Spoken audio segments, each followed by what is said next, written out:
How many steps a day to lose weight? Is 10,000 steps really the magic number, or is it just a fad? Is it just made up? In this video, I'm gonna explain how many steps a day you should be getting to help you on your weight loss journey, why step count can play a huge role in your weight loss journey, and then make sure you watch all the way to the end because I'm gonna give you my top 3 tips on how you can increase your daily step count. Just before we dive in, if you're new here, make sure you subscribe to my channel, hit that bell so you get a notification when I release a new video just like this one every single week. My name's Michelle Roots, kinesiologist, personal trainer, nutrition coach, fitness and fat loss motivation specialist, and mama of 2 beautiful baby boys. I have over 16 years experience helping people decrease body fat, increase lean muscle, and become the strongest, healthiest version of themselves. And I created this channel because I want to help you as well.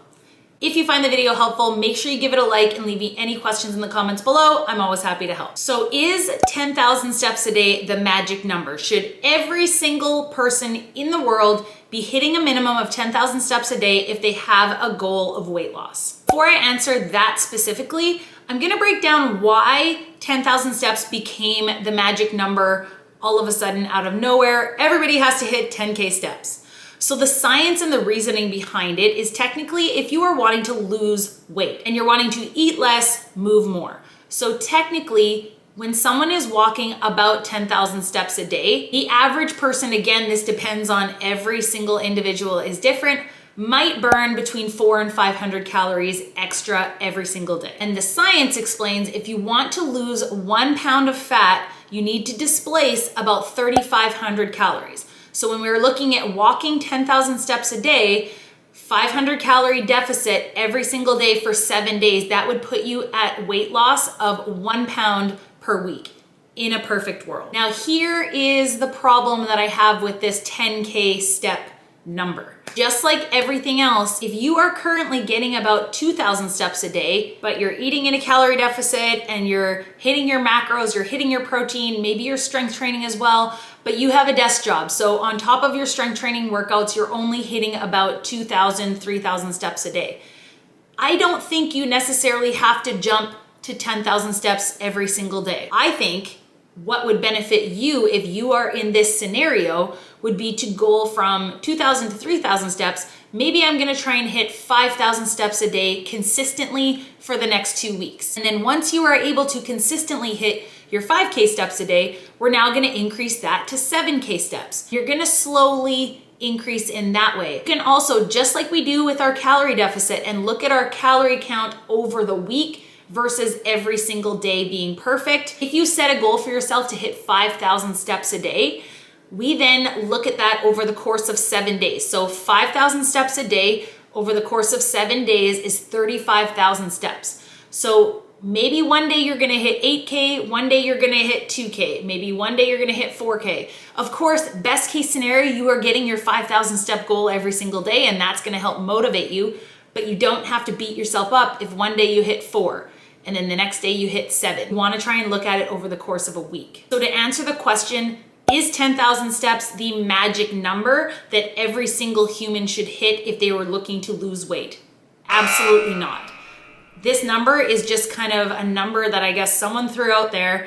And yes, it is great to help motivate people. I have many online and in-person clients who are trying to hit 10K steps, and it helps motivate them to get out for a walk, and it helps motivate them to move their bodies more. So that's great. But just know that the perfect step count for you specifically might not be 10,000 steps. For example, what if you take a spin class? What if you do 30 minutes of zone 2 cardio on the elliptical? You're not necessarily getting steps for that because a lot of trackers will not count this or this as steps, but you're still getting a great cardio workout. So for someone who maybe goes to the gym on a regular basis, you're doing your strength training, you're doing your zone 2 cardio, going off of just step count alone is not necessarily the best measure of progress or your activity level in general. With that being said, it can't hurt. So how do you figure out the right step count for you? My best advice is what I just said. So if you are someone who currently hits about 3,000 steps a day and you're struggling to lose weight, you feel like I'm doing my strength training, I'm eating right, I'm staying in my calorie deficit, I'm hitting my protein, but I'm not seeing a lot of weight loss. then we want to try and increase what's called your NEAT, so your non-exercise activity thermogenesis. That is the calories you are burning when you're just going about your daily activities, parking further at the mall and walking in, walking around the mall, walking around the grocery store, going up and down your stairs. Increasing that, so you're gonna try and increase your step count from about 3,000 to 5,000.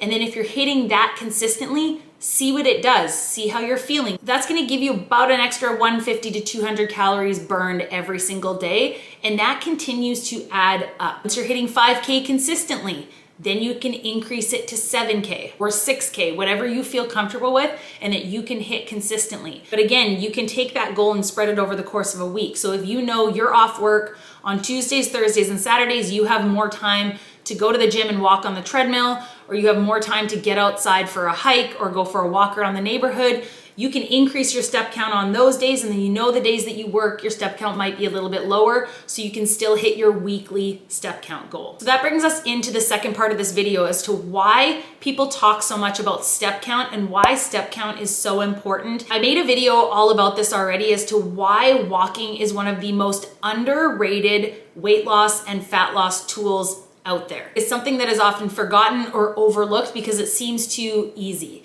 I made a video all about walking and how it helps with weight loss. I'll link that in the description below if you want to go watch that next. Just a brief summary as to how walking really helps with weight loss or even body recomposition, meaning decreasing body fat, is it's just extra calories burned, but it's very low impact, doesn't take a lot of energy or a lot of motivation necessarily to do it. In my experience, it just makes you feel better, especially if you are walking outside. So if you committed to walking on your lunch break outside for 15 minutes every single day, not only are you gonna get a little extra calorie burn, a little extra steps, but you are also gonna get an energy boost. So there's always a constant argument of what's best for weight loss or fat loss. High intensity interval training, strength training, walking, zone 2 cardio, all the things. But I think what's often forgotten and what I've found in coaching people is that, you know, I'm eating right, I'm doing my strength training workouts, I'm doing my cardio, but then their step count is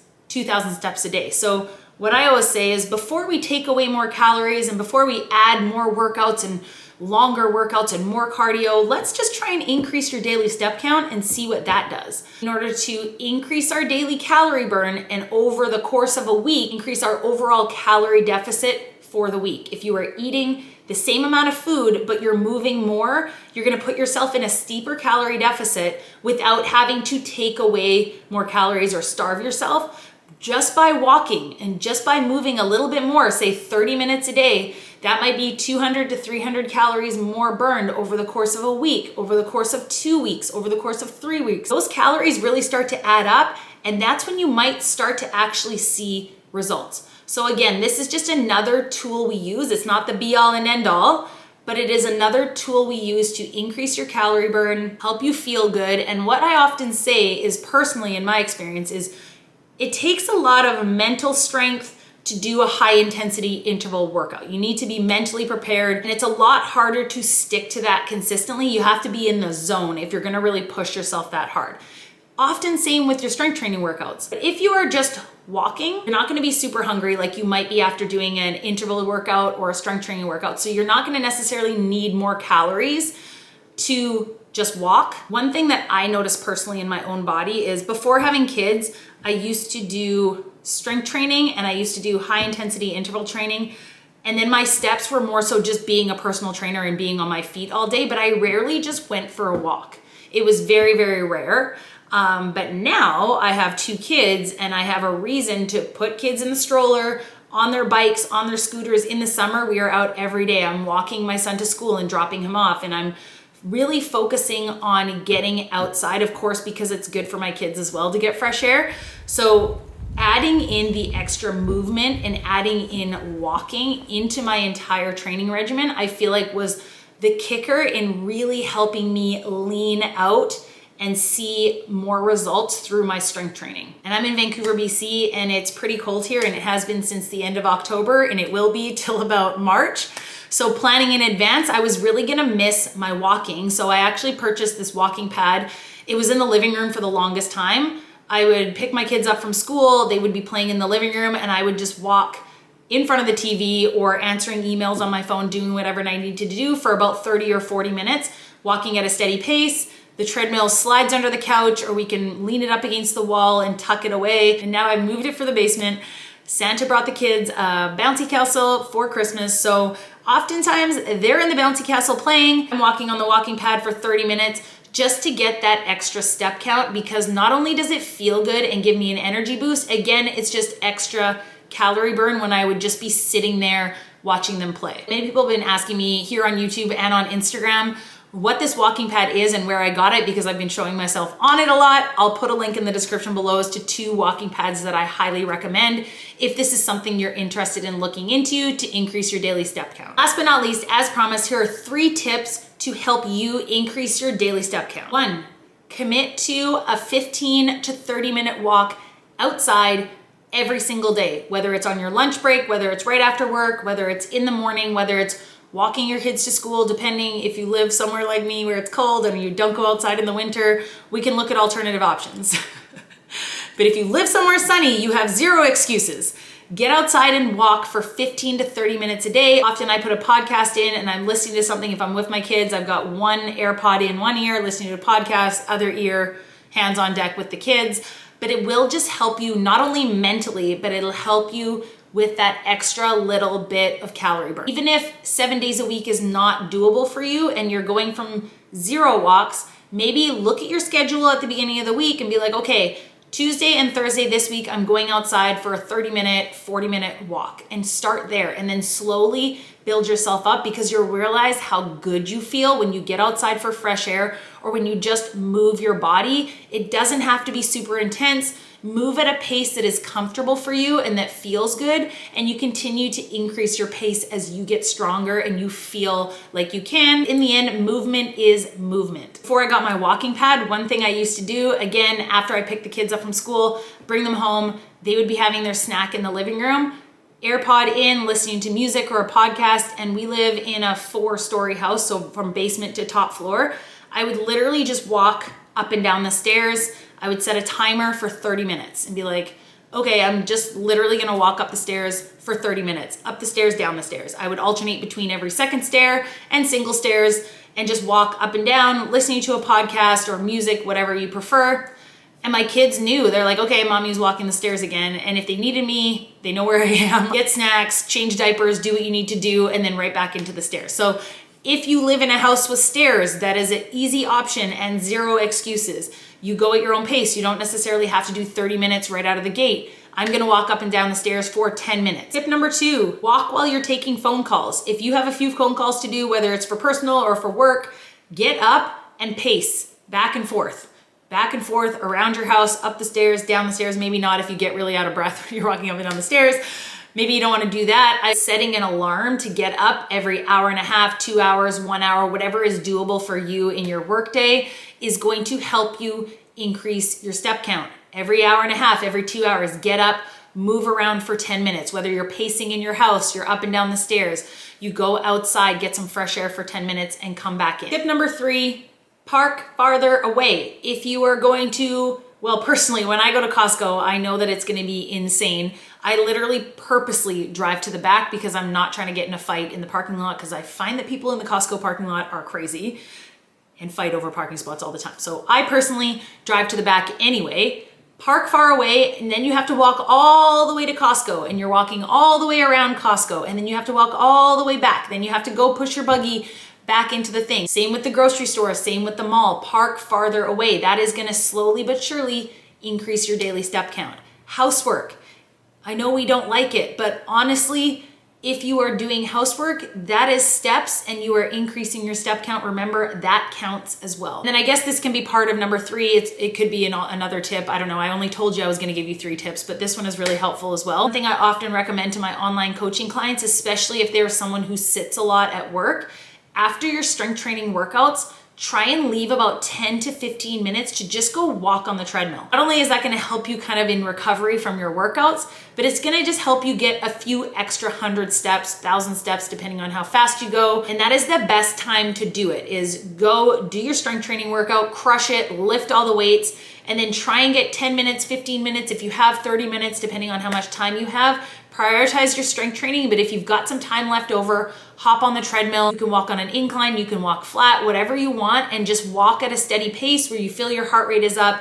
That is going to just give you an extra couple hundred calories burned, and again, increase your daily step count. So there you go, guys. Just to summarize it up, no, you don't have to hit 10,000 steps a day to be successful. If you're currently getting 7 to 8K a day, hitting 10K steps is not a bad goal. If you're currently getting 2,000 steps a day, ease yourself into it. Set a realistic goal, hit it consistently. Once you hit that goal consistently for about 2 weeks, increase your goal, and then continue to build yourself up that way. So main thing I want you to take away from this video is step count does matter. Eat less, move more does matter. So your step count is just something else in proportion to all of the other healthy habits that I talk about on this channel. Eating in a calorie deficit, strength training, sleeping 7 to 9 hours, drinking your water, hitting your macros, focusing on protein, moving your body more, sitting less. It's not the be all and end all, but again, it's just one of those other factors. If you're currently on a journey and you're not seeing the results you want and you're crushing all those other things I just listed, that's the next thing we want to look at. Let's look at your daily step count. How can we get that up? As usual, I hope this video was helpful. If you want more information about working with me one-on-one in my online fitness and nutrition coaching program, I'll put a link in the description below as to where you can learn more about working with me in my online coaching app. And as usual, I hope you guys have a great week, and I'll see you in the next one.